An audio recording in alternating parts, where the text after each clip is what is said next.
हमारे दोस्तों ने ही हमको न धोखा दिया। एनडीए ने धोखा दिया। हमारे दोस्तों ने ही ना हमको दगा किया। हम जिनके साथ दोस्ती निभा रहे थे उन्होंने ही ना हमको छला, हमारे पीठ में छुरा भोंका। एक बात साफ क्यों नहीं कर रहे कि एनडीए में है या फिर नहीं है? अब किस चीज का इंतजार है आप लोगों को? और सारे भाजपा के नेता बोलते थे कि अमित शाह नीतीश कुमार जी के लिए भाजपा का दरवाजा हमेशा के लिए बंद हो गया। कैसे दरवाजा खोल लिया? मैं चेतन आनंद जी के बात का और आनंद मोहन जी के सवाल का पुरजोर तरीके से समर्थन करता हूँ। नमस्कार, आप देख रहे हैं देशवा न्यूज। आपके साथ मैं हूँ राजनंदिनी। अपनों से लड़ने चला था, इसीलिए शायद हार गया। 28 नवंबर वर्ष 2000 को जब स्वर्गीय रामविलास पासवान जी ने पार्टी बनाई थी, तब उन्हें ये अंदाजा भी नहीं होगा कि इस पार्टी को लेकर उन्हीं के भाई और बेटे के बीच में विवाद हो जाएगा। बीते कुछ दिन पहले 28 तारीख को दोनों ही पार्टी की ओर से स्थापना दिवस मनाई गई और ऐसे में हम आपको बता दें तो जो लोक जनशक्ति पार्टी रामविलास है उन्होंने वन व्हीलर वाले आवास पर स्थापना दिवस मनाई, तो वहीं पर राष्ट्रीय लोक जनशक्ति पार्टी ने खगड़िया के शहर बन्नी में इस स्थापना दिवस को मनाया। लेकिन उस स्थापना दिवस में कई ऐसी चीजें थी जिसको देखा गया और कई राजनीतिक मुद्दे हैं जिन पर सीधी बातचीत करेंगे राष्ट्रीय लोक जनशक्ति पार्टी के राष्ट्रीय प्रवक्ता श्रवण अग्रवाल से। पहले तो ये बताइए कि जिस तरीके से लगातार आप लोग बोल रहे थे कि एनडीए में तवज्जो नहीं दी जा रही है और अभी जो मीटिंग कराई गई उसमें भी ये देखने को मिला, अब कोई डिसीजन लिया आप लोगों ने? नहीं, डिसीजन तय है, निर्णय ले लिया गया है कि जो 243 सीट पर बिहार विधानसभा की हम लोग तैयारी करेंगे नहीं, तैयारी में लग भी गए। एनडीए के साथ या एनडीए से अलग? यह तो समय बताएगा, वक्त बताएगा, ये तो वक्त बताएगा। इस पे तो हम ही यही न कह सकते हैं कि हमारा पानी उतरते देख किनारे में घर मत बना लेना, मैं समुंदर हूँ फिर लौट के आऊँगा। तो मेरी पार्टी समुंदर है, हमारा पार्टी का बड़ा आधार और बिहार में जनाधार है। तो निश्चित रूप से पूरे दमखम से, पूरी मजबूती से, पूरे एकदम चट्टानी एकता के साथ दमखम से हम लोग बिहार विधानसभा का चुनाव लड़ेंगे और बिहार में बिना राष्ट्रीय लोक जनशक्ति पार्टी के समर्थन से कोई भी सरकार नहीं बनेगी। इस बात का हम आज आपको मतलब एनडीए की आप लोगों की ज़रूरत पड़ने वाली, एनडीए को आप लोगों की? नहीं, देखिए राजनंदिनी जी, हमने पहले भी कहा था कि राजनीति में न कोई दोस्त होता है, ना कोई अस्थाई दुश्मन होता है, ना कोई राजनीति में कब शत्रु दोस्त बन जाते हैं और कब दोस्त दुश्मन बन जाते हैं। हमारे दोस्तों ने ही हमको न धोखा दिया। एनडीए ने धोखा दिया। हमारे दोस्तों ने ही ना हमको दगा किया।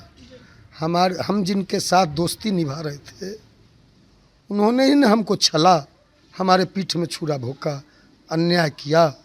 यदि हम तो खुलेआम कहते हैं, यदि श्रद्धेय अटल बिहारी वाजपेयी जी जिंदा रहते,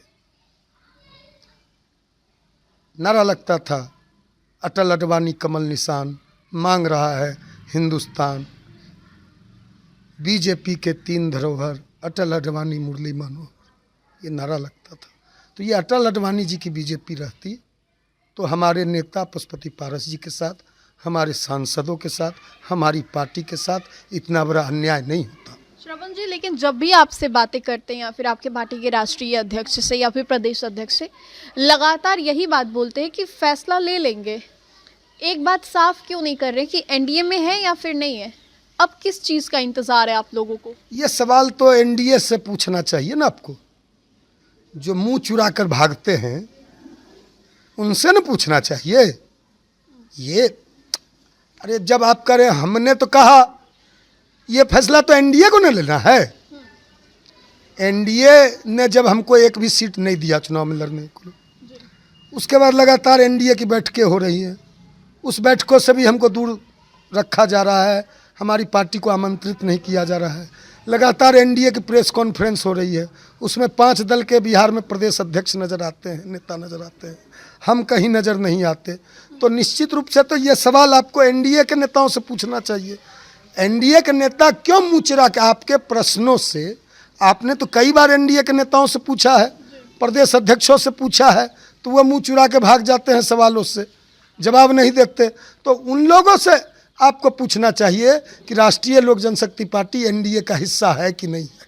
लेकिन हम लोग अपनी तैयारी में लग गए हैं, अपने आप को मजबूत करने में लग गए हैं और पूरे दमखम से बिहार विधानसभा का हम चुनाव लड़ेंगे। 2024 में हमारे साथ हमसे जो भूल हुई, 2024 में हमारी पार्टी से जो भूल हुई, हमारे नेता से जो भूल हुई, काट की हारी बार बार नहीं चढ़ती। आपने एक बार विश्वास में लिया, विश्वास में लेकर आपने विश्वासघात किया, तो आप एक बार विश्वासघात कर सकते हो, बार बार धोखा नहीं दे सकते। तो अब हम धोखा खाने वाले नहीं हैं, हम अपनी तैयारी शुरू कर चुके हैं। और कोई भी देखिए, राजनीति में जो होता है राजनीति नंदिनी जी, ना दरवाज़ा बंद होता है ना खिड़की बंद होता है। आदरणीय अमित शाह जी की ही बोलते थे, गृह मंत्री देश के हैं आदरणीय अमित शाह जी, और सारे भाजपा के नेता बोलते थे कि अमित शाह नीतीश कुमार जी के लिए भाजपा का दरवाज़ा हमेशा के लिए बंद हो गया।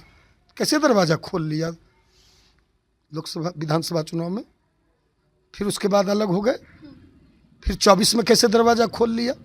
तो राजनीति में न दरवाज़ा बंद होता है न खिड़की बंद होती है, कब कोई दरवाज़ा से आ जाए, कौन कब साथी खिड़की से आ जाए। इसीलिए यह फैसला नेता को लेना है, नेतृत्व को लेना है, पूरी पार्टी को लेना है। और फैसला मन बन चुका है, मन बना लिया है।